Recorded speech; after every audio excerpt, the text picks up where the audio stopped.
Hello जी, good good morning. कैसे हैं हमरे टाइगर टाइग्रेस, हमरे दुर्गा काली करण अर्जुन। स्वागत करते हैं हम आपका, आपके अपने एक बिहारी सब पे भारी परिवार में, जहां मिल के आज हम लोग करेंगे इस ससुरा करंटवा के साथ जोरदार अफेयर। छोड़ेंगे नहीं ससुरा को, एकदम डिंग डोंग बोला डालेंगे इसको। हाँ, उसके बाद कहेंगे कि अब मोगैम्बो खुश हुआ, है कि नहीं? तो हमरे टाइगर टाइग्रेस सब बढ़िया है कि नहीं? आप लोग एकदम स्वस्थ तंदुरुस्त हैं कि नहीं? ठंडी ससुरा परेशान तो नहीं कर रहा है आपको? ठंडी का लुत्फ़ उठाइए एकदम ज़ोर ज़बरदस्त होकर, है कि नहीं? ठंडी का जो मौसम है ना, विद्यार्थी के लिए बड़ा टॉप क्लास होता है। एक तो ज़्यादा रात का समय मिलता है, तो शांति का माहौल ज़्यादा मिलता है। ठंडा-ठंडा, अब गर्मी में हुआ, अरे बाप रे! इधर पसीना पोंछ रहे हैं, उधर कीड़ा-फतिंगा उड़ रहा है, बड़ा दिक्कत हो जाता है। तो ठंडी में एनवायरनमेंट भी एकदम बढ़िया आपके फ़ेवर में होता है। गर्मी में तो भैया बाप रे! मत पूछिए, बुरा हाल हो जाता है। लेकिन ठंडी में आप कंबल-उम्बल तान के, जैकेट-उकेट पहन के एकदम मस्त होके बैठ के अपना पढ़ाई कर सकते हैं। कोई एक्स्ट्रा डिस्टर्बेंस नहीं है, अगर चाहें तो। चाहें तब तो गर्मी को भी अपना बनाया जा सकता है, लेकिन फिर भी ठंडी। लेकिन बस स्वास्थ्य का ध्यान रखने का है। अगर सर्दी-उर्दी पकड़ लिया, तब तो भैया कल पे या बेसिन पे जाने में ही आपका समय निकल जाएगा। सर्दी से बचाइएगा अपने आप को। जय हो, जय हो। त हमरे टाइगर टाइग्रेस, हमरे गोलगप्पा जलेबी। अब चलिए ज़रा मुस्की-मुस्की बात से आगे बढ़ा जाए करंडवा की तरफ। सुनिए कछु सुनाते हैं आपको। अब हुआ का, एक बार एक ठो आदमी अपना ऐसे मुँह पकड़ते हुए पहुँचा डॉक्टर साहब के पास। कहता है, "ए डॉक्टर बाबू, अब बताई दवाई। ए डॉक्टर बाबू, बताई दवाई।" अब डॉक्टर साहब कहते हैं, का हुआ?" तो ऐसे मुँह खोल के दिखाया, तो उसका आगे का जो है 4 गो दाँत टूटा हुआ था। और डॉक्टर साहब कहते हैं, "ये दाँत कैसे टूट गया हो?"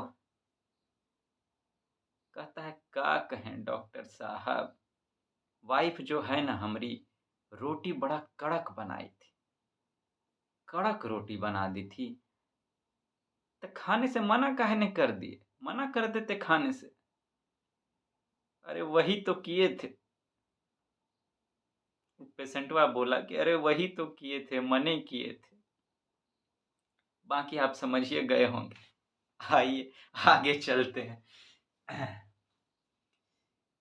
क्या तृप्ति को कभी नुकसान की तरह गहराई से महसूस किया जा सकता है? किरण देसाई ये क्वेश्चन लिखी थी, एक तरह से समझिए सोचने का बात, कि क्या तृप्ति को कभी नुकसान की तरह गहराई से महसूस किया जा सकता है? थोड़ा-सा हम कुछ कहना चाहेंगे इस पर। हम लोग का जब कुछ नुकसान हो जाता है, चाहे रुपया का हो, चाहे समय का हो, 1 रुपया भी खो जाता है हम लोग का, तो बहुत उस पर बहुत सोचने लगते हैं ज़्यादातर लोग। कुछ पैसा गिर गया कहीं पर, तो अब उस पर सोच रहे हैं, बहुत सोच रहे हैं, टेंशन में हैं, कहाँ गिर गया, क्या हो गया? अब मान लीजिए रूटीन तैयार किए कोनो, रूटीन तैयार किए, उसमें था कि 10 घंटा पढ़ना है, ठीक? 9 घंटा खूब बढ़िया से पढ़े, 1 घंटा नहीं निभा पाए उसके बाद। लेकिन हम लोग करते क्या हैं? इस 9 घंटा को भूल जाते हैं और उसी 1 घंटा पर इतना सोचेंगे, इतना टेंशन में आ जाएँगे, इतना प्रेशर में आ जाएँगे, अपने आप को गरियाना शुरू कर देते हैं, अंट-शंट बोल, "धुर तुमसे तो कुछ नहीं होगा, तुम बेकार है।" अपने आप को बुरा-भला बोलना शुरू कर देते हैं। तो सोचिए, तो तृप्ति का क्या मतलब हुआ यहाँ? कि 9 घंटा जो आप पढ़े, उससे आपको कुछ ना कुछ खुशी भी मिला होगा, वो हुआ आपका तृप्ति। और नुकसान क्या हुआ? वो 1 घंटा का नुकसान हो गया। लेकिन हम लोग नुकसान पे ही पूरा फ़ोकस हम लोग का होता है। इतना सोचते हैं उसके बारे में, इतना सोचते हैं उसके बारे में, उसके चक्कर में अपने आप को एकदम अंट-शंट बोलते हैं, अपने आप के बारे में बुरा सोचने लगते हैं, नेगेटिव सोचने लगते हैं, अपने आप को बाकी से कमज़ोर समझने लगते हैं, धीरे-धीरे करके ऐसे बोल-बोल के अपना सब कॉन्फिडेंस का सत्यानाश कर देते हैं। इतना गहरा एकदम उतर जाते हैं देवदास के जैसा वो नुकसान में हम लोग। लेकिन कभी तृप्ति के बारे में ऐसा करते हैं कि आप ही वो इंसान हैं कि अगर 6 घंटा 10 घंटा उसमें ज़्यादा आप पढ़ाई किए, ज़्यादा आप अपना मेन या कोई और काम भी आप कर रहे हो तो ज़्यादा आप सही काम किए, तो अपने सही पर हम लोग गहराई से कभी नहीं सोचते हैं। सोचिए हम लोग अपने साथ ही कितना बड़ा धोखेबाज़ी करते हैं, दगाबाज़ी करते हैं, जिससे कि हम कॉन्फिडेंट नहीं हो पाते और हमेशा खुद को दोष देते रहते हैं। सोचते हैं कि हम एकदम किसी काम के नहीं, लेकिन उसका कारण क्या होता है? बैलेंस में आप नहीं सोचते। तो सोचिए हम लोग गलत करते हैं कि नहीं? तो वही वो कह रहे हैं कि आपका जो तृप्ति है, क्या आप नुकसान की तरह उस पर गहराई से सोच सकते हैं? जिस दिन आप ऐसा कर लिए, आपको सफल होने से ना आपके एग्ज़ाम में और ना जीवन में कोई रोक सकेगा आपको। बुझ लीजिए, हाँ, यही बात होता है। लेकिन हम लोग ऐसा नहीं करते हैं, गड़बड़ कर देते हैं। तो इस पर विचार कीजिएगा आप, है कि नहीं? विचार कीजिएगा। चलिए हम लोग आगे बढ़ते हैं।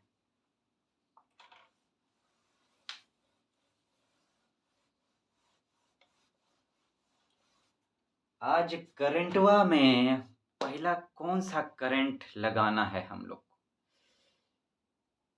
पहला टॉपिक जो होगा आज होगा वो है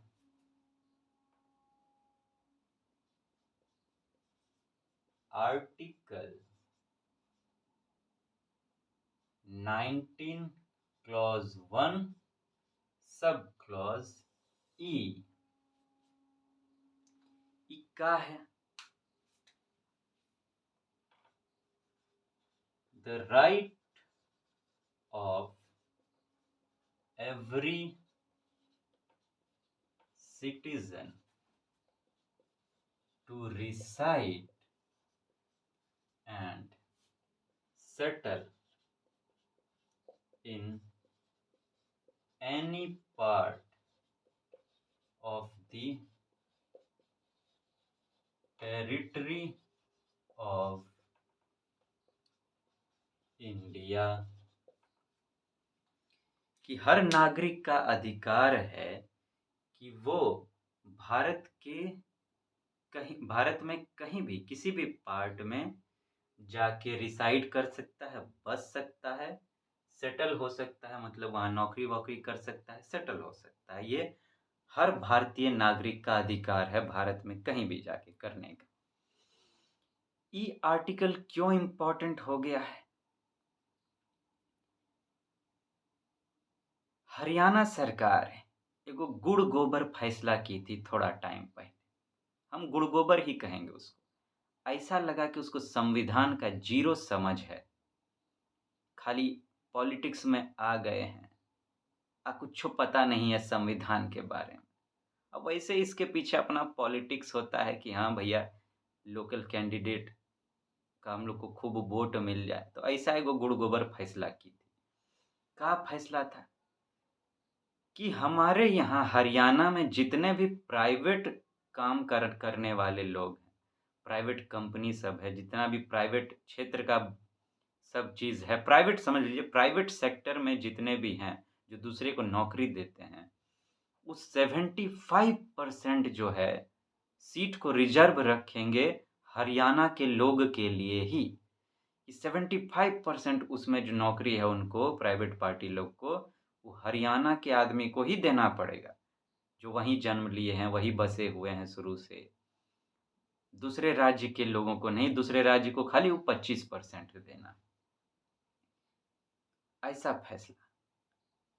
अरे ये तो यो सरकार अंदर-अंदर बुझती ही होगी कि भैया हम ऐसा फैसला करेंगे, कोर्ट में जाएगा, तो कुछ ना कुछ गड़बड़ तो होबे करेगा, लेकिन ऐसा कर देते हैं ताकि पब्लिक की नज़र में आए हरियाणा में कि अरे हम लोग के लिए इतना सोच रहे हैं तो हमको ढेर सारा वोट मिले।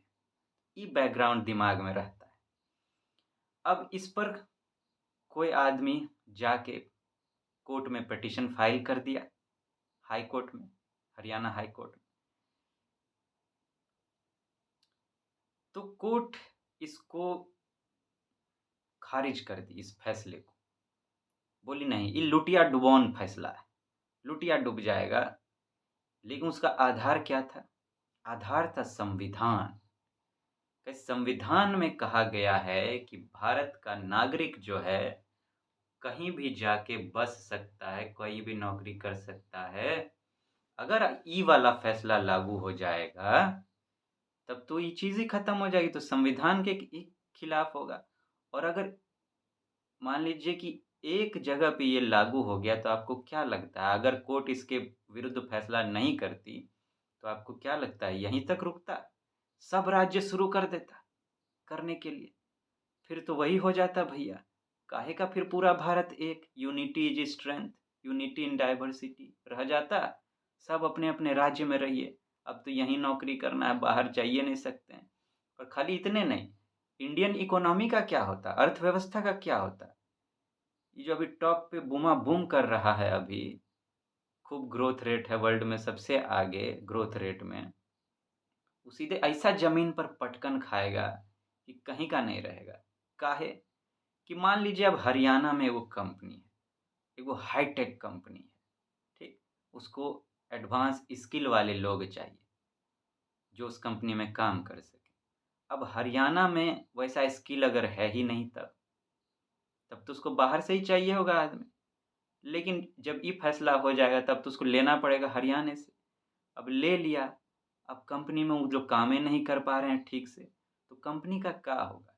लुटिया डूब जाएगा कि नहीं? और धीरे-धीरे अगर इसी तरह करने लगे, जिसको मन तिसको घुसाने लगे मजबूरी में कि जो उनको चाहिए वो नहीं मिल रहा है तो किसी को भी ले लो, तो सोचिए कि कंपनी सब, इंडस्ट्री सब का क्या होगा? सब ठप पड़ जाएगा कि नहीं? तो बहुत सारा फैक्टर है, खाली एक ही फैक्टर नहीं है। तो मेंस में अगर इस तरह से संबंधित कोई क्वेश्चन पूछते हैं, डायरेक्ट इस पर तो नहीं आएगा कि हरियाणा सरकार ऐसा फैसला किया, आप क्या कहते हैं? लेकिन इस एंगल को लेकर कुछ ऐसा पूछ लिया जाए कि रिज़र्वेशन को लेकर कुछ अलग-अलग तरह की चीज़ें उठ रही हैं, जो खतरा है इंडियन इकोनॉमी के लिए या संविधान के लिए, जो ठीक नहीं है सोसाइटी के लिए, इंडियन सोसाइटी के लिए। तो इस तरह का कुछ एंगल हो तो आप इसको, इसका इस समझ के आधार पर उसको लिख सकते हैं, इसको कोट कर सकते हैं हरियाणा वाला मामला को। और प्रीलिम्स में किस तरह का क्वेश्चन आ सकता है? इस तरह का आएगा। इस तरह का आने का चांस है कि आपको आर्टिकल 19(1) ये डायरेक्ट ना नहीं पूछेगा, हो सकता है। हो सकता है आपको ये लिख दे और कहे कि ये फंडामेंटल राइट के किस पार्ट का है, किस पार्ट का राइट है। उसमें बहुत सारा right to equality, right to freedom, freedom from exploitation, right to religious minority affairs, minority rights, cultural and educational right, बहुत सारा तरह का राइट है। तो ये किस में आता है? ये आता है राइट टू फ्रीडम में। ये आपको पता होना चाहिए। या और दूसरे तरीके से भी पूछ सकता है, वो दे ये दे दे और नीचे लिख दे कि फंडामेंटल राइट है, कि directive principle of state policy है, कि क्या है। कुछ ऐसा भी पूछ दे, मतलब इसके इर्द गिर्द उसको मिला के वो पूछेगा, ठीक? या फिर इसको लिख दे और नीचे लिख दे right to equality, right to freedom, cultural educational right, freedom from exploitation, इसमें से ये किसका पार्ट है? इस तरह से भी बनाया जा सकता है। तो प्रीलिम्स में इस तरह का क्वेश्चन आ सकता है इससे, ठीक है? अब हम लोग आगे बढ़ते, और ये ऐसा टॉपिक है कि आपको इंटरव्यू में भी काम आएगा। इंटरव्यू में इस तरह का क्वेश्चन पूछा जाता है। काहे कि वहाँ आपको एक सिविल सर्वेंट के रूप में, एक समझदार इंसान का के लिए आपका पर्सनैलिटी का टेस्ट किया जाएगा कि आप सिविल सर्वेंट अगर आपको बनाया जाए, तो आप इस तरह के पॉलिसी का समर्थन, इस तरह का पॉलिसी बनाएँगे या बढ़िया पॉलिसी बनाएँगे संविधान को ध्यान में रखकर। इस चेक पर वहाँ भी पूछा जा सकता है आपसे इस पर। आपका इस पर क्या राय है? आप क्या कहते हैं इसके बारे में? तो आपका जो राय हो उस संविधान के अकॉर्डिंग होना चाहिए। हमेशा कॉन्स्टिट्यूशन के पिलर को आपको, जब भी इंटरव्यू का खासकर बात हो, वहाँ जो आपका आंसर होना चाहिए, वो आपका उसका जो पिलर होना चाहिए, वो होना चाहिए कॉन्स्टिट्यूशन। उसको अगर आप पकड़ के आंसर दीजिएगा, तो कितनों आपको हिलाने का कोशिश किया जाए, कितनों आपको उलझाया जाए, अगर आप कॉन्स्टिट्यूशन को पकड़े हुए हैं, तो आपको इंटरव्यू पैनल फिर भ्रमित नहीं कर पाएगा और आपको बहुत अच्छा मार्क्स आएगा। चलिए आगे बढ़ते हैं, अब दूसरा topic.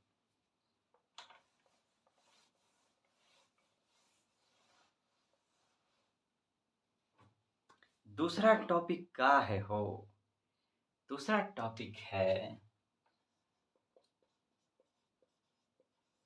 Nobel prize in economics.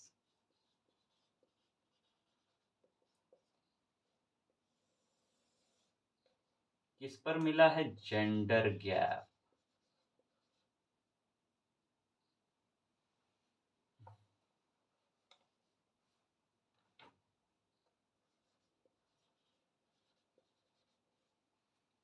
UPSC ऐसा क्वेश्चन नहीं पूछता है कि अब नोबेल प्राइज किसको दिया गया है, नहीं दिया गया है।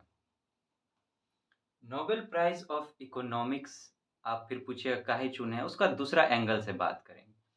नोबेल प्राइज इन इकोनॉमिक्स इस बार 2023 का जिसको दिया गया है, वो किस पर स्टडी की थी, किस लिए दिया गया? वो जेंडर गैप पर कुछ रिसर्च की थी। जेंडर गैप जो है, महिलाओं और पुरुषों के बीच में जो एक गैप बना हुआ है इकोनॉमिक कॉन्टेक्स्ट में, इकोनॉमी को ध्यान में रखते हुए वो उस पर रिसर्च की थी, जिसके लिए उनको नोबेल प्राइज मिला। तो ये टॉपिक जो है जेंडर गैप आपके लिए इम्पोर्टेंट हो जाता है मेंस के पॉइंट ऑफ व्यू से। मेंस का जो आपका सोसाइटी का पोर्शन है, चाहे वो GS1 का बात करें, चाहे आप GS2 का बात करें, वुमेन्स पर अक्सर क्वेश्चन पूछे ही जाते हैं, एक ना एक हर साल करीब। तो वहाँ, और इस बार हो सकता है कि इकोनॉमी में भी इसको शामिल कर लिया जाए, GS पेपर 3 के क्वेश्चन में भी इसको किया जा सकता है इकोनॉमी के कॉन्टेक्स्ट में, कि महिलाओं और पुरुषों के बीच में जो इकोनॉमिक जेंडर गैप है वो बहुत ज़्यादा है। उसके क्या-क्या कारण हैं, हो सकते हैं, क्यों है ऐसा, कैसे उसमें सुधार लाया जाए, क्या किया जा सकता है, क्या किया जा सकता है, हो तो अलग-अलग तरह से पूछा जा सकता है। प्रीलिम्स में यहाँ से हो सकता है कि ग्लोबल जेंडर गैप इंडेक्स जो होता है, उसको लेकर इंडिया का क्या रैंक है, ये तो नहीं पूछा जाएगा, लेकिन हाँ, उसमें क्या-क्या पिलर होते हैं, किस-किस कैटेगरी पर वो गैप बनता है, क्या सब है, कौन इसको जारी करता है, इस तरह का बात हो सकता है पूछ लिया जाए। अब देखिए जेंडर गैप, इस पर कुछ बात करते हैं। जेंडर गैप माने इकोनॉमी सेंस में क्या? कि अब होता है कि हमारे समाज में जो है, इंडियन सोसाइटी में ज़्यादातर तो यही है कि मर्दवा लोग कमाते हैं और लेडी लोग को ज़्यादातर कहते हैं, हम लोग क्या कह देते हैं, हाउसवाइफ। अरे! कैसा सोच है, हमको तो समझ में नहीं, हाउसवाइफ। अरे! उनको तो कहना चाहिए क्रिएटर ऑफ द फ्यूचर। उनका ये नाम पड़ना चाहिए, क्रिएटर ऑफ द फ्यूचर। एक ठो रिसर्च हुआ था, उसमें पता चला कि कहा जाता है कि महिला लोग अनपेड केयर वर्क, मतलब उनको पैसा नहीं मिलता है, लेकिन घर में जो केयर करती हैं सबका, वो करीब हर दिन उसमें 9 से 11 घंटा उनको लगता है। उनका उसी में जाता है। और बाहर मर्द के काम करने का कितना टाइमिंग होता है ज़्यादातर? 8 घंटा। और दूसरा आप ये सोचिए कि ज़्यादा नहीं, जिनको ये घमंड है कि भैया लेडी लोग तो कुछ नहीं करती हैं, वो तो घर में बैठी रहती हैं, कुछ नहीं। 1 महीना वो अपना बोरिया बिस्तर समेट के अपना मायका चल जाएँ, तो ये जितना घमंडी आदमी सब है ना, जिसको ये लगता है कि हम कमा रहे हैं, खिला रहे हैं, दबाव बना रहे हैं, चढ़ के बोल रहे हैं, उनका सब होश ढीला हो जाएगा। सब होश उनका ठंडा हो जाएगा। अरे वो जो करती हैं, आप पैसवा लेके आए, पैसवा कमाना ज़्यादा बड़ा बात नहीं है, उससे जो बड़ा बात हम मानते हैं कि उस पैसा का सही से उपयोग कैसे करना है। और ई काम महिला लोग करती हैं। उस पैसे का सही तरीके से इस्तेमाल कैसे किया जाए। अब मर्दवा लोग किचन का ठेंगा पता रहता है, हैं? किचन का कौन सामान लगेगा, घर में कौन खाना बनेगा, किस तरह से बनेगा, जैसे-तैसे उठा के ले आए, आपको पता नहीं चला। अब उसी में आपका 15 दिन में पता चला कि पैसा डू लूट गया आपका सब। आधा महीना आप कैसे निकलेगा? ये प्रॉपर प्लानिंग ये सब कौन करता है? हैं? लेकिन हम लोग कहते क्या हैं? अरे तुमको तो कुछो नहीं आता है, तुम क्या करती हो? सब हम ही करते हैं। डाँटते हैं, फटकारते हैं, मारते हैं, पीटते हैं। ये काम सब भी करते हैं। तो ये सब बात है। सबसे बड़ा बात जो इ मर्दवा लोग को समझने का ज़रूरत है, हम लोग जैसे जिसमें हम भी हैं, हम लोग जैसे हम अपने आप को भी इंक्लूड करते हैं। इसलिए नहीं कि हम वैसा करते हैं या हमको ऐसा कुछ ना वो सब नहीं, लेकिन हम हमको कोई अथी नहीं है कि हम मर्द हैं लेकिन मर्द को गलत ठहराते हुए। क्यों गलत क्या? क्या? कि अगर वो आज हाउसवाइफ़ हैं, कमा नहीं रही हैं, तो उसके ज़िम्मेदार भी हम ही लोग होते हैं। कैसे? अब एक घर में बेटा-बेटी जन्म लिया, मान लीजिए, तो बेटी को लेके क्या सोच बना हुआ है कि अरे! इसको तो ये तो शादी करके जाएगी दूसरे घर में, काहे के लिए इसके ऊपर ज़्यादा खर्चा-वर्चा करें। तो हम लोग करते क्या हैं, उसके दहेज के लिए सामान पैसवा जुटाते हैं, सामान के लिए। अब बेटवा के लिए क्या करते हैं, उसके शिक्षा पर खर्चा करते हैं कि जितना बढ़िया पढ़ेगा, उतना ज़्यादा में बिकेगा। हाँ, तब कुछ बिकता ही तो है। जो भी दहेज ससुराल सब लेता है, वो बिकता ही तो अपने आप को बेच रहा है। कोई 1 लाख में बिक गया, कोई 5 लाख में बिक गया, कोई 1 करोड़ में बिक गया, चाहे आप 10 ही करोड़ में या आप अरबे में बिके। अरे बिके तो सही, बिकना बिकना होता है। तो हम लोग का ये है कि इसको तो कोई और कमा के खिलाएगा, तो वो ध्यान में रहता है। आगे कौन ध्यान में रहता है? उसका होने वाला पति, वो मर्द। उसके चक्कर से उसका ये सोच लेके सोसाइटी जो है, फिर जो माँ-बाप होते हैं अपने बेटी को अच्छे से शिक्षा नहीं दे पाते। तो वो जो उसको अच्छे से शिक्षा नहीं दे रहे हैं, उसको कमाने के लायक नहीं बना रहे हैं, वो किसको ध्यान में रखकर? हम जैसे मर्द लोग को ध्यान में रखकर। तो कौन ज़िम्मेदार हुआ उनका इस स्थिति का बताइए? हम ही लोग ज़िम्मेदार हुए। हम लोग कभी ऐसा सोचते हैं? ना। तुम क्या पढ़ी-लिखी हो, कमाती नहीं हो, आती है, सब कुछ छोड़ के आती है अपना, हैं? तुम्हारे भरोसे पे। तुम लोग क्या करते हो? जय हो, जय हो। हैं? तो ये सोशल एंगल है, हम ही लोग ज़िम्मेदार हैं उसके उनके, इस स्थिति के। जब बाद में अथी हो जाता है तो उनको उलाहना देते रहते हैं। तो ज़रा इस तरह से सोचिए भाई कि वो आपसे शादी भी नहीं हुआ था। वो तो अभी उसका बचपने चल रहा है, तब से वो आपके लिए सैक्रिफ़ाइस कर रही है, बलिदान दे रही है और पल्ले कभी नहीं पड़ता है हम लोग के। क्या-क्या नहीं हम लोग जुल्म करते हैं उन पर, कभी सोचिए। ये सब हम इस तरह का बात काहे कर रहे हैं यहाँ ये करंट के अथी में? ये एक सोशल एंगल है। इस आप जब क्वेश्चन देखिएगा ना अपना सोसाइटी का इस तरह से, तो ये जो मेरा समझाने का एक तरीका है, ये आपको आंसर राइटिंग में मदद करेगा। ये आपको सोचने पर जोर डालेगा कि हाँ, यहाँ से पॉइंट निकाल कर आएँ कि काहे महिलाओं का ये स्थिति है। ये कुछ अलग-अलग पॉइंट आपको दिखाई दिया होगा आज। यहाँ से भी सोचने का ज़रूरत है। ये आपको आंसर राइटिंग में बहुत मदद करेगा, बहुत मदद करेगा। इस तरह से किसी भी टॉपिक को समझना पड़ता है। खाली किताब का वो इन्फॉर्मेशन वाला देखिएगा, प्रैक्टिकल लाइफ़ नहीं देखिएगा कि जीवन में असल में घट क्या रहा है, तो गड़बड़ हो जाता है। अपने अंदाज़ में कुछ बयाँ कीजिएगा ना, तो एग्ज़ामिनर जो है वो भी बढ़िया नंबर देता है कि नहीं? तो आज के लिए हमको बातचीत करना था। आज हम लोग यहीं थमते हैं। आप शुभ-शुभ होके बढ़िया से अपना दिन जो है निभाइए अपना, अच्छे से आज अपने दिन को जिएँ आप। फिर हम लोग जल्दी मिलेंगे। क्या? मुस्कुराते रहिएगा, मुस्कुराना नहीं छोड़िएगा, मुस्कुरा आप डालें ना एक बार दिल से, तब बस सामने वाला जितना प्रॉब्लम है या अंदर में जितना प्रॉब्लम है ना, वो सब एकदम घायल-घायल हो जाएगा, है कि नहीं? बस, अपने आप को रखना है मस्त, बाकी आपका अपना प्रॉब्लम से आपको घायल ही रखना है। जल्दी मिलते हैं आपसे, टाटा गुड बाय करते हैं।